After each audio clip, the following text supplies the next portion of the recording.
The African sun beats down hard on the dry earth, baking the ground until it cracks. Heat waves shimmer off the horizon, distorting the shapes of acacia trees in the distance. It is the middle of the day, a time when most living things seek shade, but out here in the open, there is no place to hide. The silence of the plains is heavy, broken only by the sound of dry grass rustling in the hot wind, and the buzzing of flies dot in the center of this vast, golden arena stands a towering figure. The spotted giant reaches high into the sky, a patterned skyscraper of muscle and bone. Beside this immense creature stands a smaller, wobblier version. The calf looks like a puzzle put together in the dark, with legs that seem too long for the body and a neck that stretches out curiously. This youngster is fresh to the world, the coat still clean, the movements awkward and uncoordinated. The pair moves slowly across the scrubland. The larger one pauses every few steps, the long neck acting like a periscope, scanning the surroundings. Large, dark eyes watch the tall grass. Ears swivel like radar dishes, picking up the snap of a twig or the rustle of movement. Danger is always out here. It does not sleep. From the shadows of a low bush, a different shape emerges.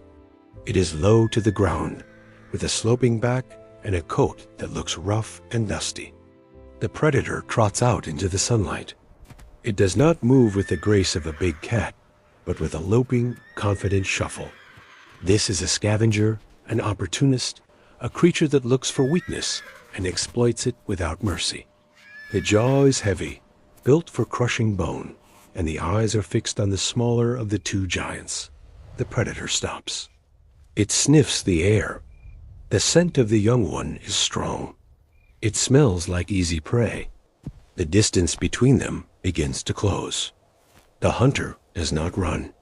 It walks with a chilling casualness, testing the waters. It knows that the tall one is dangerous, but the hunger is stronger than the fear. The giant stops chewing. The head lowers slightly, the gaze locking onto the approaching threat. The long legs shift, planting firmly into the hard dirt. The calf senses the tension and moves closer to the protective forest of the parent's legs. The youngster is now directly underneath the belly of the adult, a safe harbor surrounded by four pillar-like limbs, the scavenger circles. It is looking for an angle, a way in. It moves to the left, then to the right, trying to confuse the defense. The giant pivots, keeping the calf shielded. It is a slow dance of death. The predator lets out a low sound, not quite a growl, more like a chitter of anticipation. It is mocking the size difference. Betting on agility over power dot, the gap shrinks to a few meters. The hunter grows bolder. It feints a charge, lunging forward and then pulling back. The giant stomps a front hoof, sending a cloud of dust into the air. It is a warning. Back off. But the warning is ignored. The scavenger sees the prize, the thin, knobby legs of the calf. One bite, one crushed bone, and the youngster will go down. Then it is just a matter of waiting. The predator commits. It drops low and darts in. The target is the rear leg of the calf. The attack is fast, a blur of dirty fur and snapping teeth. The jaws open wide, aiming to hamstring the little one. The calf stumbles, panic causing the long legs to tangle. It tries to move away, but the reaction time is slow. The parent does not panic. The reaction is instinctual, honed by millions of years of survival on these plains. As the predator lunges, the giant shifts weight to the front legs. The massive body leans forward, creating a fulcrum. The rear leg, a limb as thick as a tree trunk and tipped with a hoof the size of a dinner plate, lifts from the ground. It happens in a fraction of a second, yet the motion is fluid and precise. The leg swings backward. It is not a wild flail. It is a calculated strike. The muscles in the giant's haunch contract with explosive force. The hoof becomes a wrecking ball. The scavenger is focused on the bite. The mouth is inches from the calf's flesh. The predator does not see the doom descending from above. It is blind to the counterattack until the shadow falls over the face. The impact is sickeningly loud. A crack echoes across the clearing, louder than the snapping of dry wood. The hoof connects squarely with the skull of the hunter. There is no glancing blow here.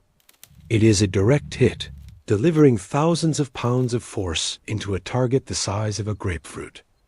The momentum of the predator is halted instantly. The creature is lifted off the ground, the body going rigid for a microsecond before going completely limp. The force of the kick sends the scavenger flying backward, tumbling through the dust like a discarded rag doll.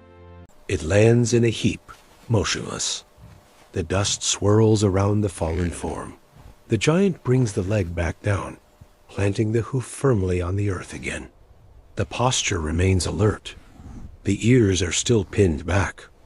The large eyes stare down at the unmoving shape in the dirt. There is no victory lap, no roar of triumph. Just silence. The calf, spooked by the commotion, presses tight against the parent's flank. The youngster is shaking, the large eyes wide with confusion. The threat was there, and now it is gone. The violence was sudden and absolute. The predator does not move. The chest does not rise. The kick has done the job. The jaw that was meant to crush bone is now shattered. The lights have gone out permanently. On the savannah, you either get the lunch or you become the lesson. Today, the lesson was delivered with blunt force trauma. The giant waits. It watches the body for a long time. Nothing stirs. The flies that were buzzing around the giants now descend on the heap of fur in the grass. The circle of life continues, brutal and efficient. Slowly, the tension leaves the giant's frame.